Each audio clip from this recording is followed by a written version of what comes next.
Why did it count backwards? I don't know that we're now recording. What?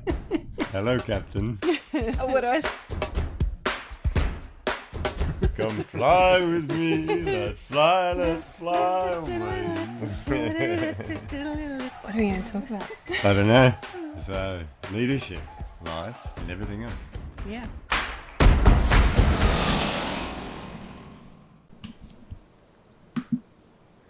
And we're live. No, we're recording. Oh, okay, we're recording. Welcome aboard, Captain and the Clown. A podcast on life, leadership, and everything else. Today's destination... Confidence. Confidence. Okay, what have you been up to lately? I'm Michelle, your guy. I forgot that bit. Hi, Michelle. Hi, guy. You're the captain? Yeah, and you're obviously the clown. Yeah, absolutely. So, what have I been up to? Well, I am here in Darwin with you. Yes. I've come up here to do some work. I've got a client up here, so doing some resilience training. That was fun. Excellent. Yes, and thank you for letting me tell one of my stories during the course. Yeah, no, that was a brilliant story. I loved hearing your stories. Oh, they were a great group too. It was very engaged, and they gave a lot back. They did. So, confidence. Yes. Were you always a confident person? No, and still there are times when I am not feeling confident. Really? Yeah. Oh, you look very confident. No, you always come across as a very confident person. I fake it well then. Do you? I do. Yeah, I grew up as a tall, skinny, awkward, almost like a giraffe on roller skates sort of thing. Not confident at all. I didn't fit in. Oh, I find that hard to believe. Like, knowing you now, I didn't know you as a child, but yeah, okay. Yeah, how about yourself? No. I had no confidence. I always joke with people. It's not a joke. It's true. I used to be a shy, sensitive, insecure little sook. I'm still a sook. I cry in movies, but I'm not shy anymore. But yeah, no, I had massive insecurities as a kid, and even as a young man. Even when the point when I was playing, elite sport, I had massive insecurities. The kids would say things to me at school, and I would go home crying. All sorts of insecurities, and it was horrible. I hated it. Yeah. No, I can identify with that definitely. And even growing up, if there was something new, there'd always be that hesitation because I wasn't confident. It was either a new group of people, a new activity, first day of school, first day of uni, that sort of thing. My confidence, it really took a long time to get into my groove, so to speak, and feel confident in that situation. Yeah. So we chose this topic because you follow confident people. And nobody wants to feel insecure. No, and leaders are confident. Well, they need to be confident. That's right. A lot of them aren't, and they cover that up with silly behaviours. Yeah. Well, that's right. Immediately comes to mind a couple of captains that I know that were definitely not confident, but were leaders by title in the role. So tried to hide their lack of confidence They with did. other behaviours. Yeah, not nice behaviours. No, bluster and all that sort of stuff. Yeah. So, what is confidence? I've been interested in this topic for a long time because, as an insecure kid, didn't want to be insecure.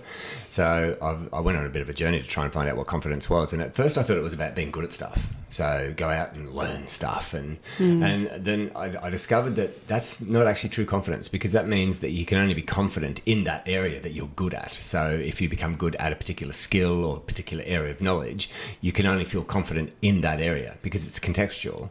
But true confidence is where you can be confident in situations where maybe you know nothing. Absolutely.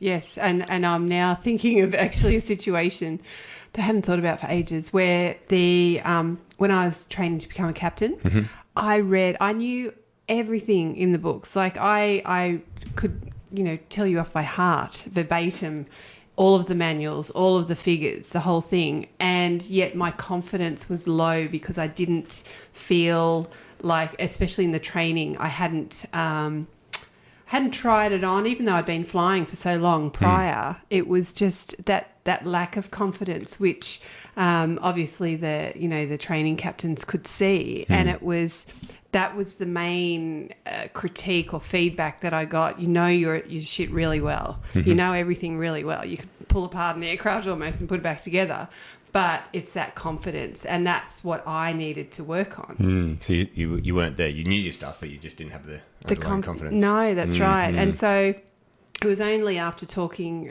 to a mentor of mine and a female captain, and she was just saying, you know this stuff. It's that fear of judgment, basically. That's it. It's what it was. Yeah. And once I spoke with her and just over coffee, and she was telling me some of her stories and how she approached things, it was like, I get it now. Yeah.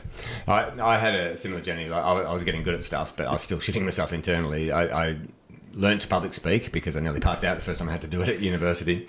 And then I started to get good at it, started to practice it, but I was still internally really nervous. And then I discovered that it's not about being good at stuff. It's about when you stop fearing the judgment of other people, as you said. So confident people don't fear the judgment of others. That's right. They're aware of others, but it's not the excuse me. It doesn't hold you back. No. So Yeah. So when we get good at things, we're confident in that skill, but self-confidence comes from when you have a mindset shift and you don't fear other people's judgment. And one of the ways that I was able to achieve that is by realizing that people don't judge me, they actually judge themselves through me. I'm just their catalyst of their judgment. And I'll explain it in a deeper way in a moment, but once I started to realise that being good at stuff wasn't going to be the path, I needed to work on my internal mindset. I need to stop fearing the judgment of others. Now there is a bit of a danger here because you can stop caring, and that's not what I'm saying. I'm not saying you don't care about people's judgment. You've got to care about people. I care deeply about people. I just do not fear their judgment, and so once I started to get that mindset that I'm every day just going to do my best, and really they're judging themselves through me. And I'll give you an example. I was running a training course and they'd set up the room so there was a tiny little area for me at the front behind this desk, and it was cramped, and the audience, the participants in this course were in a semicircle behind the desk, and there was some space there. So I went around and I started training in front of the desk instead of behind the desk where they'd set me up. And the lady that had actually set up the room said, why aren't you standing up there? And it was a fantastic opportunity because we were talking about confidence in this course. And I said, well, why do you want me to stand up there? She said, because that's where I would. And I said, okay, so you're judging where I stand in the room. She said, yeah. I said, well, actually, you're not. You're judging yourself. She went, what? And so it was a great opportunity to talk to the class about how she needed me to stand at the front of the class because that's what she would do. That would make her feel valid in what she would do. It had nothing to do with me. I was standing where I wanted to be. She wanted me to stand somewhere else because that would make her feel comfortable about where she would be if she was doing my job. Yeah. So she was judging herself through me. And it's a really empowering thought to think that people don't judge you. They judge themselves through you. And then if you stop fearing their judgment, then it frees up all of your neural resources to do whatever it is that you're there to do. So almost the expectation isn't necessarily a performance expectation, it's the technique or the process expectation. Yeah, you can put it that way, absolutely. Yeah. Yeah, so have you got any hacks for how to improve confidence? Absolutely. So body language is a big one. Yep. You see people, and even yourself, like physically, if you're walking around shoulders hunched, looking down, obviously uncomfortable, and it's, you try and make yourself smaller, which I'm guilty of doing, especially when I was younger, and growing up. Being so tall. Yeah. Even though you're tiny compared to me. So it's just that the act of putting your shoulders back, your head up, and taking in a big deep breath, you physically, you're getting oxygen to your brain, so you feel better, and the blood's starting to flow. But that feeling of being larger. So Tony Robbins does it in some of his courses where it's, the power pose, basically, where you do a and you can adopt the pose, whatever it is. Some people do like Superman arms, or punch, or do like a Ninja Warrior sort of thing, whatever it is that you want to do, and you can do it in private or public. Yeah, but I do mine in private. You can just almost like wearing metaphorically, Yeah. thank you, wearing your undies on the outside. Yes, and which I did when I was in the circus. You did. Actually, there are photos. Evidence. It's on the internet. That's right. And it reminds me of a bad dream I used to have as a kid. Okay. But it was that thing of making yourself larger than life so that you can then go out and own it. Amy Cuddy talks about it in that TED Talk. You've seen that one, the body language one. Yes. Yeah. So she got people into her study, got them to stand either in powerful positions or more insecure positions, and measured their hormone levels. And she showed that there's a relationship between how you hold your body and the hormones that are in your body. So if you stand tall, confidently, your body's going to produce testosterone and reduce your cortisol levels, which is our stress hormone. But if you sit all hunched over or stand all hunched over and make yourself smaller, like you said, it changes your hormone levels. You get less testosterone and you have more cortisol, the stress hormone. So I use that before I get on stage. So I'll stand in the wings, make sure no one can see me, and I close my eyes and I just pretend to be taller. I pretend that I'm growing. I pretend that I've got wings. I grow, and I just feel my energy rising. So when I get on stage, I feel confident and big. Yeah, I like that one. Yeah, I also smile. So that's another technique I use. And anyone who knows me knows that I smile a lot. You smile all the time. You don't stop smiling. It's brilliant. But that's another technique. Yeah. So it's that smile. It's really hard to feel insecure or nervous with a smile. And even smiling 30 seconds, you feel happy. Yes. And happier and more at ease. So, yeah. Another great hack I've heard is chewing gum. Oh. Yeah, you don't do it in meetings. No, don't do it around no. people that you want to come across as professional. But the act of chewing gum is when you're chewing, it sends a signal to your brain that you're safe. Because when we used to live in tribes, wandering around, before we have these lovely buildings, and we only sat down to eat around our campfire when we were safe. So the act of chewing actually sends a signal to your brain, hey, I must be safe because I'm eating. And so if you chew gum, again, not in meetings, not in presentations, but you chew gum, it sends a signal to your brain that you're actually in a safe position, so you're not going to feel as nervous. And I guess that's why we have comfort eating, because when you comfort eat, it lowers your stress levels. But I like that one as well. So. I'm not a gum chewer. I don't know if I'd adopt that one. But really? Yeah, okay. I'm not. I've just not.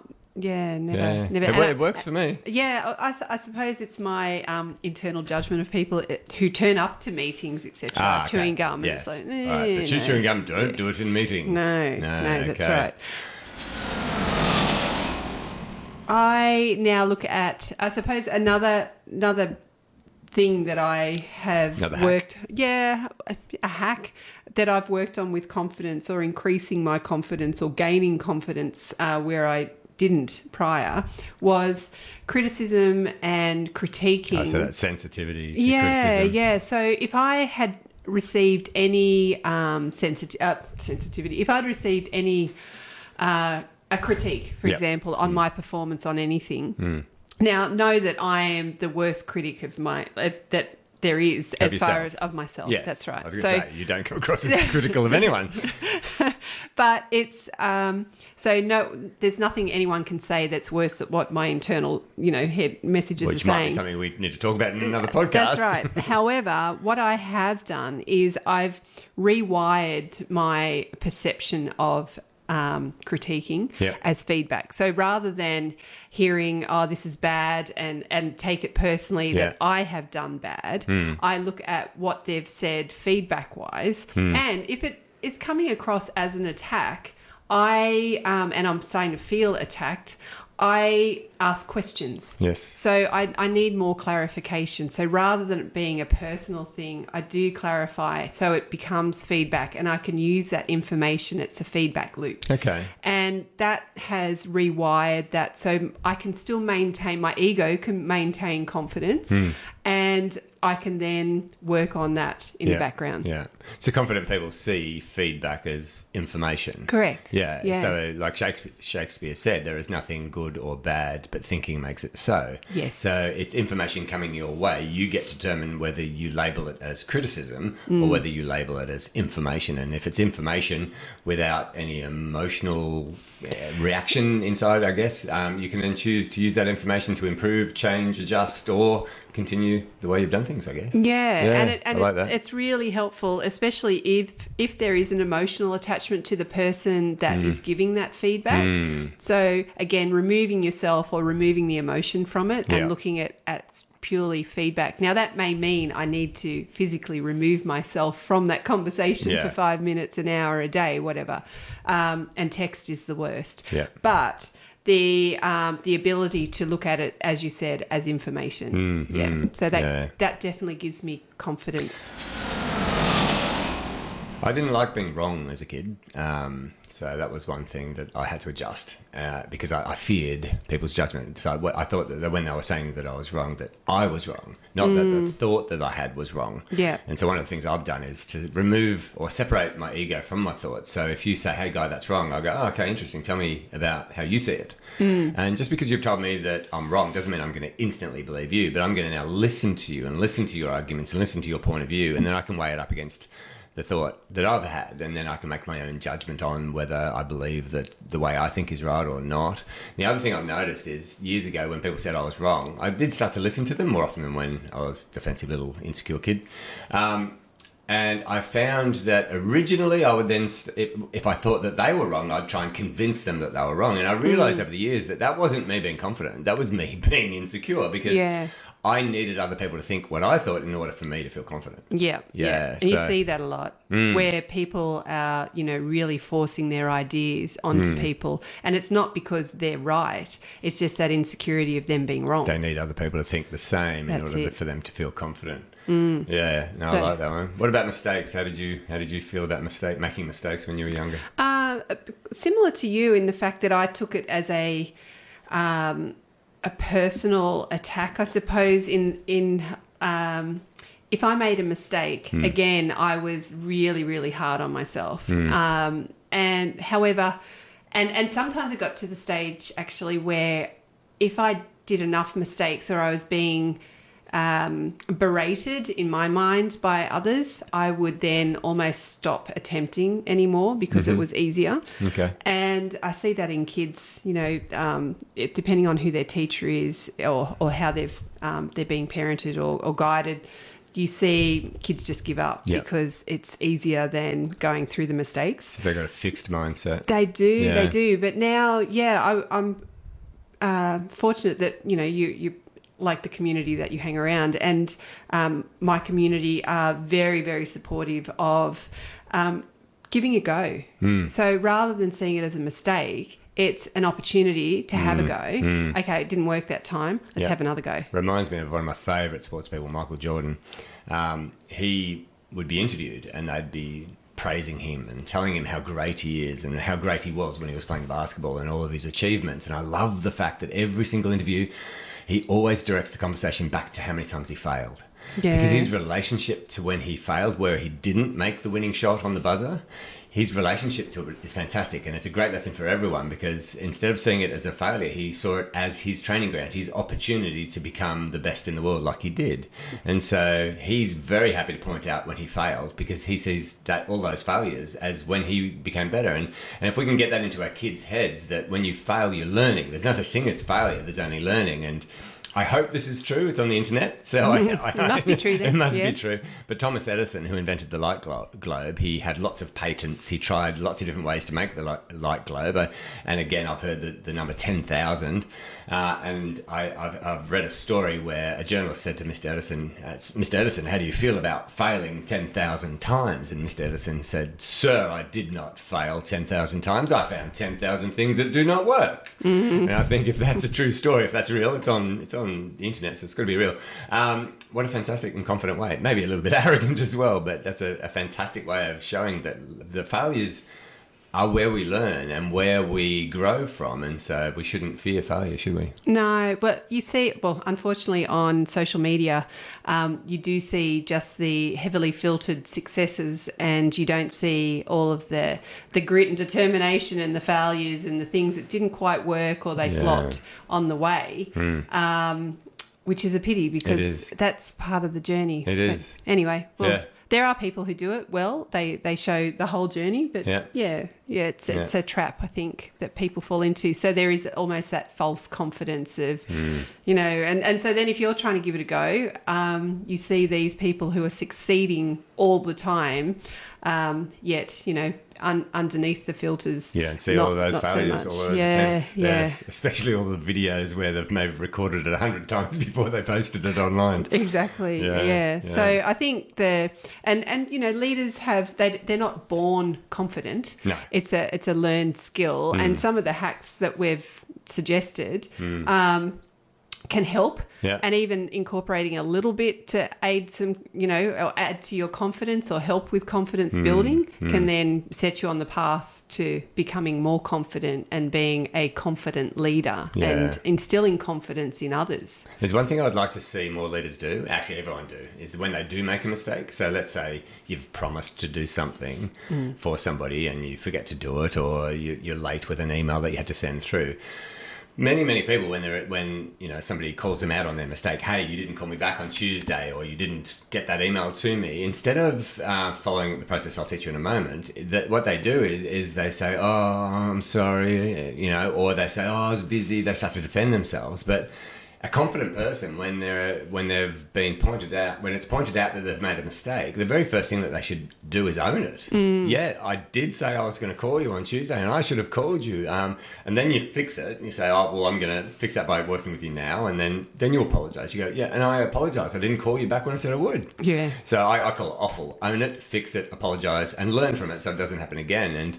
And if we had more people doing that, I'm very lucky. I've made some big mistakes in my career, and I've had the opportunity to do this, where you own it straight away. You said, yes, I've made a mistake there. I'm going to fix it, and I apologise that I didn't do that. And it's interesting, when you walk away from giving the person awful, owning it, fixing it, apologise, and then you learn from it, your self-esteem goes up, your confidence goes up, because you know you've done the right thing. But if you defend yourself, or if you say sorry, that sorry isn't for them. No. That sorry is for you. It's like saying to somebody, hey, I'm sorry, please don't be angry at me. I don't like it when you're angry at me. They're not really saying sorry for the other person. It's almost like pleading, don't be angry. But if you've made a mistake, the other person is going to be a little bit angry or a bit frustrated, and so you just need to own it. I made a mistake.